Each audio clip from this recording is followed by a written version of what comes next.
My husband's son wouldn't stop looking at me, so I ended up having a relationship with him. My name is Lily Harper, and my life seemed like a dream. Married to Caleb Harper, a successful entrepreneur who ran a network of technology companies and luxury real estate, I had everything I could wish for. A huge house, frequent trips, fancy dinners. However, there was something missing. Caleb, although present in my life, was absent in many ways. He spent more time at airports and business meetings than at my side, and the endless trips ended up creating a deep silence inside our home, a silence that I didn't know how to fill. It was then that the presence of Ethan Harper, Caleb's son, began to change everything. Ethan was 23 years old. He was the opposite of Caleb, not only physically, but also in terms of personality. Where Caleb was reserved and immersed in work, Ethan was spontaneous, charming, and, for some reason, with a piercing gaze that always seemed to watch me more than it should. He was at home at the time, enjoying a break from his own travels and studies. I knew he was here to rest, but as the days went by, I realized that not only he, but the very atmosphere of the house, seemed more alive with his presence. At first, he treated me with a quiet respect, with that polite, distant manner of someone who doesn't quite know what to do with a new stepmother. He wasn't rude, but he wasn't interested in getting too close to me either. I felt the distance, a fine line that he didn't want to cross, and I, perhaps because I was new to this married life, didn't know how to get close to him without being invasive. But over time, the situation changed. I began to see more of Ethan around the house, at unexpected moments. During breakfast, he used to pop into the kitchen and, with a relaxed smile, ask about my day. Sometimes he would make jokes and become more talkative, as if it were a way of easing the tension he knew existed between us. It wasn't long before he invited me for walks around the city, or for walks in the gardens, which were vast, with trails that weaved between ancient trees and exotic shrubs. Over the next few days, he was more and more present and, at the same time, more absent in a strange way. I began to notice small changes in our dynamic. Ethan was starting to look at me differently. I knew he was just trying to be friendly, but there was something in his eyes, something that said more than his words, as if he knew something I didn't know about myself. It was on one of these afternoons, when he invited me for a walk in the gardens, that things really started to change. The sky was clear, not a cloud in sight, and the temperature was mild, the perfect kind of afternoon for a quiet chat. We started walking side by side, our footsteps echoing on the ground covered in dry leaves. We didn't talk much, but the silence between us seemed comfortable until it broke. "Lily, have you ever thought about what your life would be like without Caleb?" he asked, looking at me with a gaze that seemed to see deeper than I wanted to let on. I was speechless for a moment. The question seemed innocent, but there was something about it that made me think, and think too much. "I don't know," I replied, unable to keep my eyes off him. It wasn't a lie.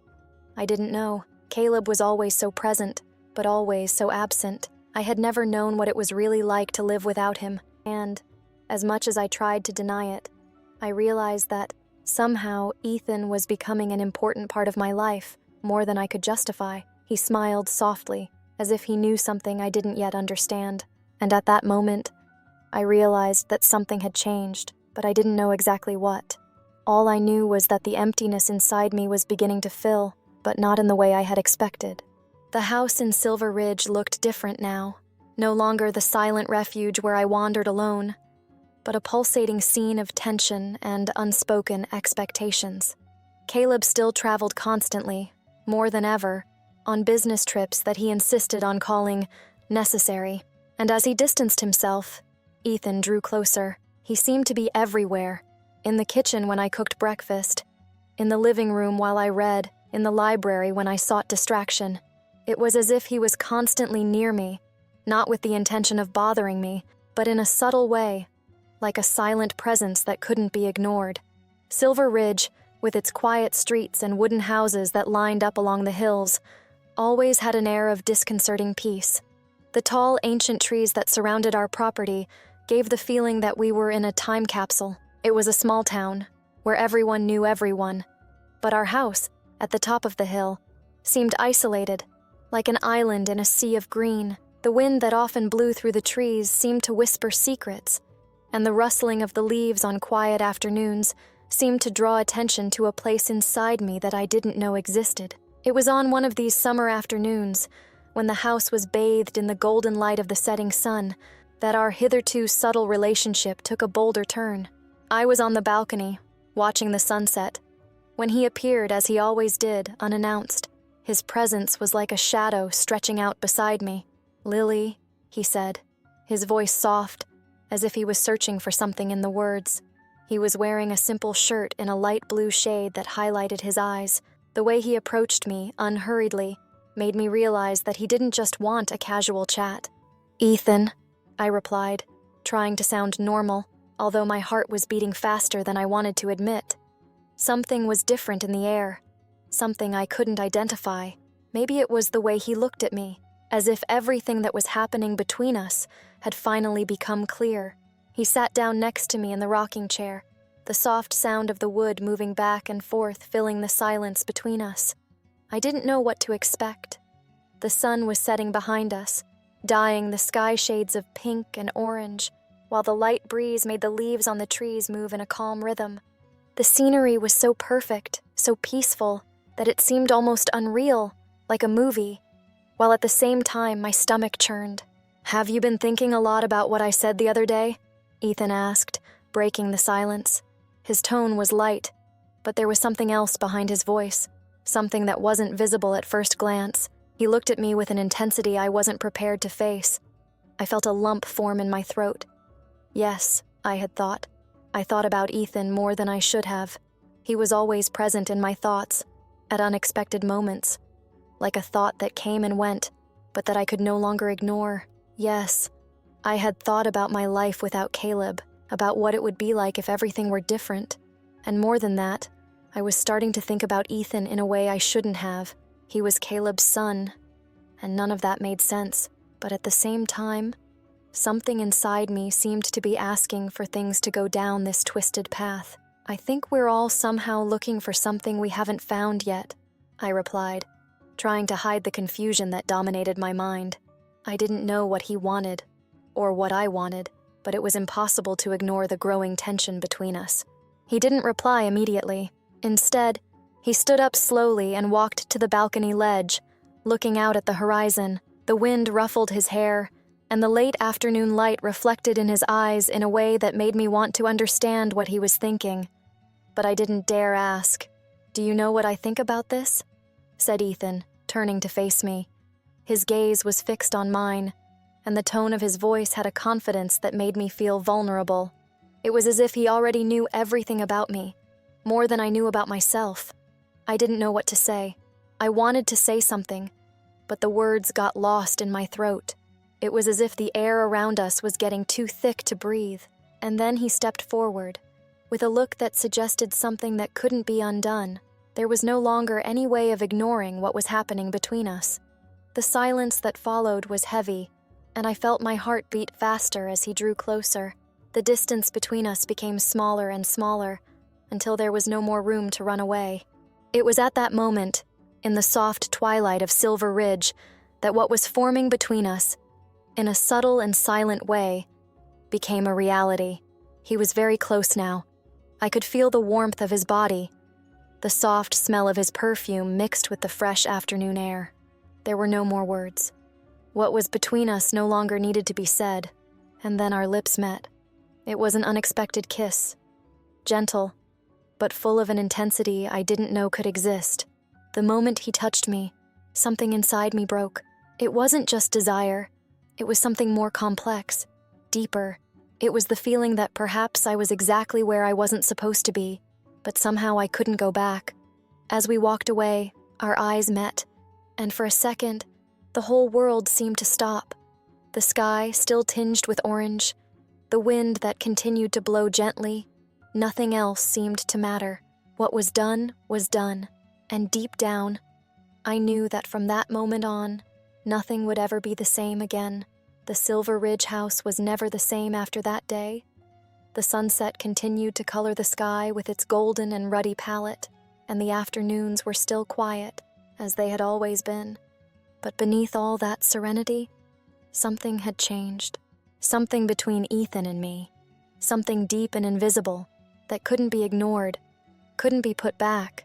Ever since that day on the balcony, when the glances and gestures had started to become more intense, our coexistence had begun to deviate from the course I had previously thought was natural. It was on a cold fall morning, when the house was covered in a light mist, that he showed up at my door, unannounced. The dim light of dawn illuminated the hallway, and I saw him standing in the doorway with a subtle smile on his lips. He was dressed in a leather jacket, his hair slightly mussed by the wind. The contrast with the serenity of the surroundings seemed to create a power play, as if the world around us had slowed down, becoming a stage for just the two of us. "Lily, can I talk to you?" he asked, his voice soft but with a force I couldn't ignore. I hesitated for a moment, which was exactly the opposite of what I would normally do. But instead of closing the door or making some excuse, I stepped back, allowing him to enter. The sound of our footsteps echoed down the empty corridor as I led him into the living room. The room was silent, with the curtains half open, letting the soft morning light flood in. The fireplace, not yet lit that morning, was cold, but the sensation of warmth emanating from him, from his presence, seemed enough to heat the space. He sat down on the sofa, crossing his legs, his gaze fixed on me. I sat down in the armchair opposite him, a little further away, trying to keep control, even though I knew that what was about to happen might not come back. "What do you want, Ethan?" I asked, my voice softer than I had intended, but there was something in me that stopped me from being harsh, from being cold, something that made me want to know more about him, something that pushed me in the wrong direction. But it was inevitable. He didn't answer straight away. Instead, he just looked at me with those deep, curious eyes. The atmosphere between us was charged, the seconds stretching out until they seemed eternal. The silence was like an invitation, a truce he was offering me. What did he expect from me? What did I expect from him? Then, finally, he spoke, but his words were not what I had expected. He was about to break a line that should never be crossed. "I see the way you look at me, Lily," he said, his voice now low but clear, as if he were speaking a truth that, somehow, we both already knew. "I know you feel that way. We're not here by chance." The impact of his words was like a shock. I felt my whole body tensing up, a wave of emotions sweeping over me. I tried to react, to say something that made sense, something that explained what I was feeling, but nothing felt right. Nothing seemed to fit. I was completely out of control, completely vulnerable to the situation. He was right. There was something between us, something deeper, more intimate, more dangerous, and I didn't know what to do with it. I took a deep breath, trying to regain my composure, but he was already closer to me. I didn't know how he got close, but he was there, so close that I could feel the temperature of his body, the light scent of his perfume. The feeling of closeness was almost overwhelming, and as I looked at him, I saw something in his eyes, something that made me realize there was no turning back. He was waiting for something, waiting for me to make the final decision. Before I could think of anything to say, he spoke again, now softer, more intimate. "I can't keep waiting, Lily. You know what's going on here. I know you know."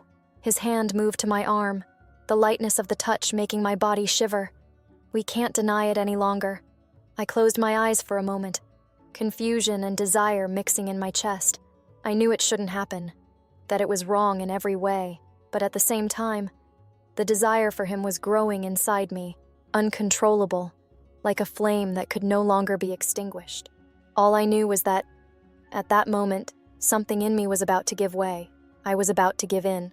So we decided to have a relationship, all in secret from his father, and that's how we live to this day. What would you do if you were in my husband's son's shoes? Let us know in the comments. It's not over yet. Click on the cards and keep going.